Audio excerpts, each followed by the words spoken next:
39 of the Council's Provisional Rules of Procedure, I also invite His Excellency Mr. Antonio Costa, President of the European Council, to participate in this meeting. It is so decided. The Security Council will now begin its consideration of item 2 of the agenda. I now give the floor to the Secretary General, His Excellency Mr. Antonio Guterres. Mr. President, Excellencies, in February, this Council marked 3 years since the Russian Federation launched its full-scale invasion of Ukraine, a war that has brought immense suffering and instability to the region and beyond. On that occasion, this Council and the General Assembly adopted resolutions calling for its swift end and for a lasting peace. Since then, we have seen intense diplomatic engagement, but we have also seen an intensification of the fighting across Ukraine and at times into the Russian Federation.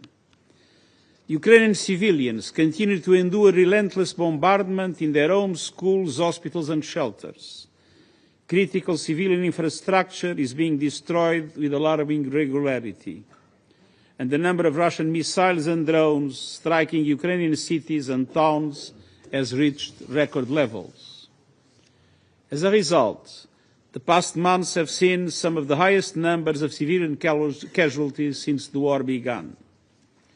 Overall, more than 14,000 civilians, including hundreds of children, have been killed in Ukraine. Over 36,000 civilians have been injured, and these are just the verified numbers. Civilians inside the Russian Federation are also increasingly being affected. Let me be clear, attacks against civilians and civilian infrastructure are prohibited under international law. They must stop now.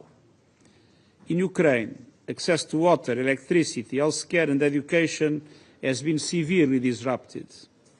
Massive strikes on energy infrastructure threaten to plunge millions into darkness and cold as they face a forced winter at war.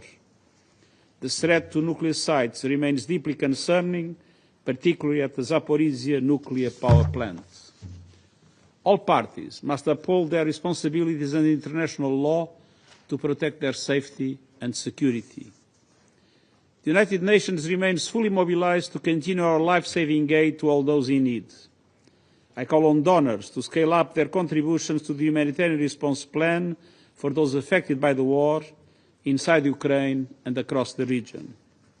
And I urge all parties to ensure safe, unimpeded humanitarian access to reach the most vulnerable wherever they are.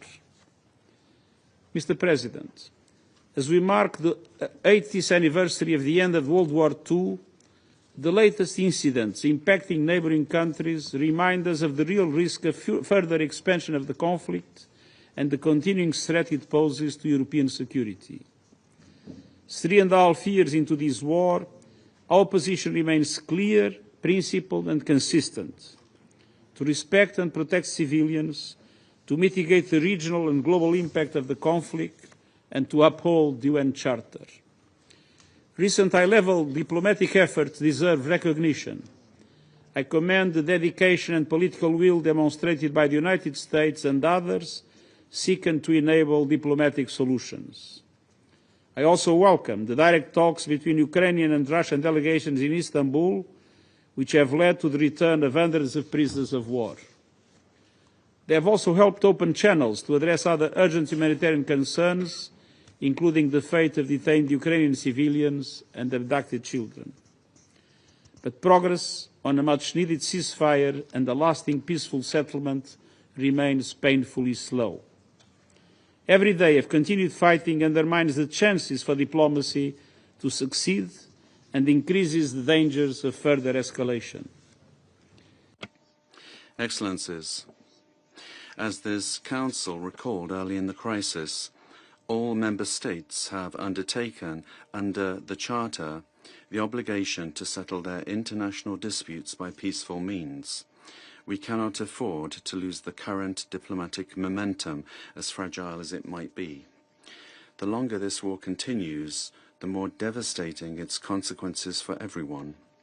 I therefore reiterate my appeal for a full, comprehensive and sustainable ceasefire, a ceasefire that paves the way for a just, comprehensive and lasting peace, a peace that is in line with the United Nations Charter, international law and relevant UN resolutions. The United Nations is committed to fully supporting all meaningful efforts to end this war and to build a future of dignity, security and peace for all. Thank you. I thank the Secretary General for his briefing. I now give the floor to His Excellency Mr. Volodymyr Zelensky, President of Ukraine. Very much, President.